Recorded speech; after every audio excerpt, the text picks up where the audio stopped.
Gracias por seguir con nosotros. Terminar con la deforestación ilegal para 2030 prometió ante el mundo el presidente Jair Bolsonaro, el mismo presidente cuya conducta ha estado en oposición al tema de conservación ambiental, que es denunciado por grupos indígenas de violentar sus derechos y que durante su gestión ha visto un aumento en la deforestación del Amazonas como no se veía en una década. El presidente que recibió la condena de líderes europeos en 2019. Pero Bolsonaro quiere recursos de la comunidad internacional y Joe Biden abrió la puerta hace un año cuando como candidato propuso en un debate entre aspirantes demócratas recaudar hasta $20 mil millones para proteger el Amazonas. Una idea que Bolsonaro, abierto aliado y admirador abierto también de Donald Trump, recibió con otro tono. Vamos a ver un tuit que escribió en 2020. Decía entonces en un hilo vía Twitter que a diferencia de la izquierda, su presidente ya no acepta sobornos, demarcaciones criminales o amenazas infundadas. Nuestra soberanía no es negociable, decía Bolsonaro en Twitter. Explicaba que su gobierno emprendía ya acciones sin precedentes para proteger la soberanía y que la cooperación es bienvenida.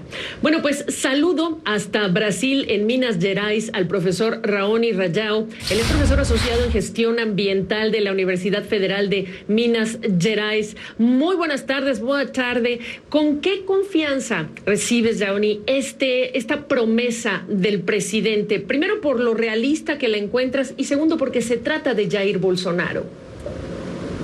Buenas tardes. Entonces, el discurso de Bolsonaro se presenta más alineado con las demandas internacionales durante el cumbre de Biden, ¿no? También prometió duplicar los recursos por las inspecciones, ¿no?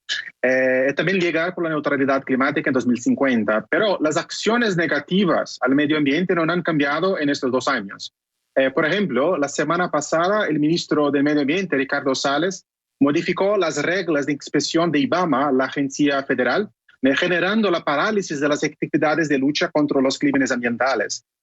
Por tanto, incluso con más recursos públicos y nuevas promesas, es poco probable que veamos una reducción significativa en tallo ilegal de los bosques en los próximos meses. Entonces, tu mensaje al mundo, ¿cuál es en relación con el patrón de conducta conocido del presidente y esta promesa? ¿Creerle o no creerle? ¿O qué hacer? No se puede hacer mucho porque efectivamente tenemos un gobierno, ese Salles, el ministro del Medio Ambiente, fue muy criticado de todos los lados. Incluso personas de su partido, de su gobierno, han criticado también Salles, pero él continúa como ministro muy fuerte de Bolsonaro, ¿no?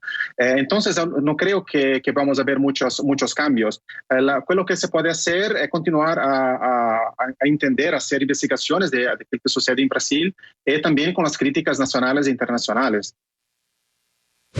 ¿Cómo está Brasil hoy día, profesor, y el Amazonas también?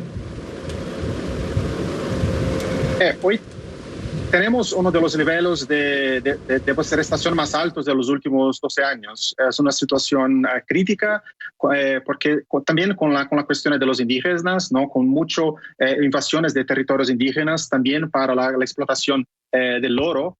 Contaminación por mercurio, entonces es una cuestión crítica, ¿no?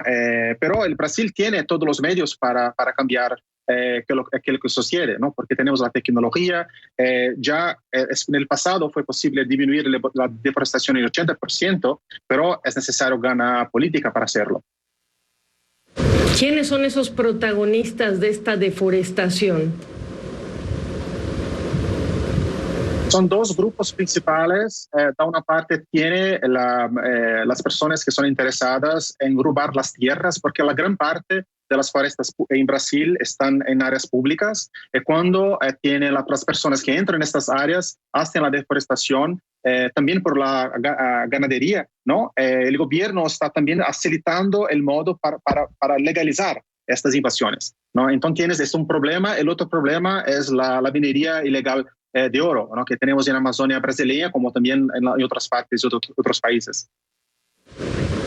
¿Cómo puede apoyar la comunidad internacional a Brasil para proteger al Amazonas? Hablábamos del compromiso de Joe Biden, hay otros compromisos, pero ¿cómo puede apoyar y cómo lo puede hacer de forma efectiva? Yo creo que en primer lugar es importante tener reglas claras por todo el mundo donde las importaciones de productos ilegales deben ser prohibidos, ¿no? La madera, pero también el oro y los productos agrícolas.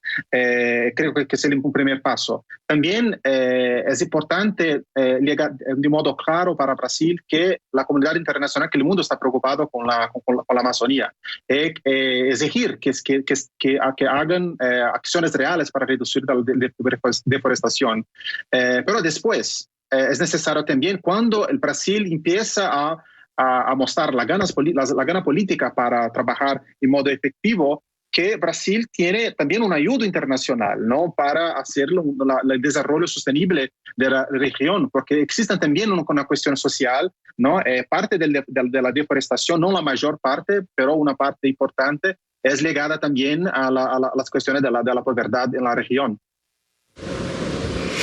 Profesor Rajao, muy obrigada por esta conversación. Buenas tardes. Buenas tardes.